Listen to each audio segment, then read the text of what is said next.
જૂનાગઢ જિલ્લાના કેશોદના પાણખાણ ગામે ખેડૂતની હત્યાનો બનાવ બનેલ વાડી વિસ્તારમાં જમીનના શેઢા અને રસ્તા પર ચાલવા જેવી બાબતને લઈને આ તકરાર શરૂ થયેલ। છેલ્લા 1 વર્ષથી બે ખેડૂત પરિવાર વચ્ચે જમીન બાબતની માથાકૂટ ચાલી રહી હતી, જે અંતર્ગત આજે ખૂની ખેલ ખેલાયો હતો। પ્રથમ બોલાચાલી બાદ મામલો હાથાપાઈ અને ત્યારબાદ પાઇપ વડે હુમલા સુધી નોબત આવી પહોંચેલ, જેમાં ખેડૂત પીઠરામ ગાંગડાનું મોત નીપજેલ હતું। ઉપરાંત બંને પરિવારના મળી કુલ 5 લોકોને ઈજા પહોંચી હતી। તમામને સારવાર અર્થે કેશોદ સરકારી હોસ્પિટલ ખસેડાયા હતા। સમગ્ર મામલે કેશોદ પોલીસ દ્વારા પ્રતિક્રિયા અપાઈ હતી કે હાલ બંને પક્ષોના નિવેદન લેવાયા છે અને ફરિયાદ દાખલ માટેની તજવીજ હાથ ધરાઈ છે। ઘટનાની ગંભીરતાને ધ્યાને લઈ કેશોદ પોલીસે ઊંડાણપૂર્વકની વધુ તપાસ હાથ ધરી છે। જૂનાગઢ કેશોદના પાણખાણ ગામની ઘટના ખેડૂતની કરવામાં આવી હત્યા। જમીન બાબતની તકરારમાં કરાઈ હત્યા। પાઇપ વડે હુમલો કરવામાં આવતા ખેડૂતનું થયું મોત। કેશોદ પોલીસે વધુ તપાસ હાથ ધરી। સંવાદદાતા જગદીશ યાદવ। રાયમલભાઈ ગાંગડા, રેવાનું પાણખાણ।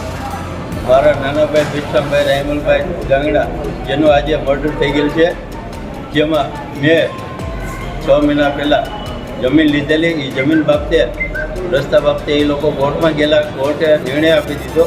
તેમ છતાં આ પીઠરામભાઈને મારા ભત્રીજા રણજીતભાઈને બધાએ ત્યાં ખેતી ગામે ટ્રેક્ટર લઈને જતા હતા। રસ્તામાં પાઇપ અને કુવાડી વડે જોટા પરિવારના નાજાભાઈ તથા મુકતભાઈ, દેવદાનભાઈ અને એના જે છોકરાઓ તથા બૈરાઓએ હુમલો કરીને પાઇપ વડે માથામાં મારીને મર્ડર કરેલ છે મારા ભાઈ નાના ભાઈ પીઠરામભાઈ।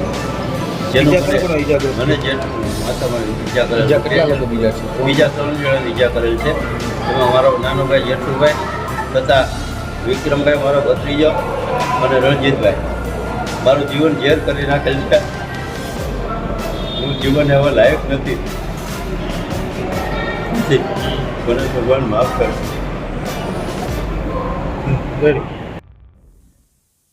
કેશોદ પોલીસ સ્ટેશનના પાણખાણ ગામમાં એક શેઢાની બાબતમાં તકરાર થતાં એક વ્યક્તિનું મોત થયેલું છે।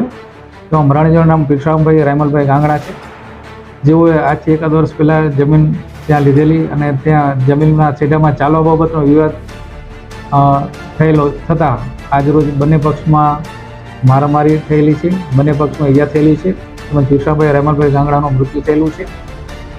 બનાવ સંબંધે પોલીસે બનાવડી જગ્યાએ પોલીસ મૂકી દીધેલી છે, તેમજ કેશોદ સિવિલ હોસ્પિટલ તેમજ જૂનાગઢ સિવિલ હોસ્પિટલમાં અમુક પેશન્ટ દાખલ થયેલા છે।